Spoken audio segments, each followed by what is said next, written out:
They're keen to have an oat-free diet, but you can imagine the sugar and starch in those grain-based feeds. This feeds calm feed.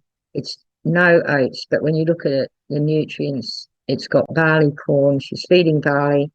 She's feeding an electrolyte mix, 60 grams of a proprietary electrolyte, gets some pasture. But all the guidelines for feeding horses with recurrent exertional rhabdomyolysis are breached here, or none of them are met. Oil's low, vitamin E's low, but it's only getting 60% of the electrolytes it needs, even though it's getting a proprietary electrolyte mix. And they're keen to have an oat-free diet, but you can imagine the sugar and starch in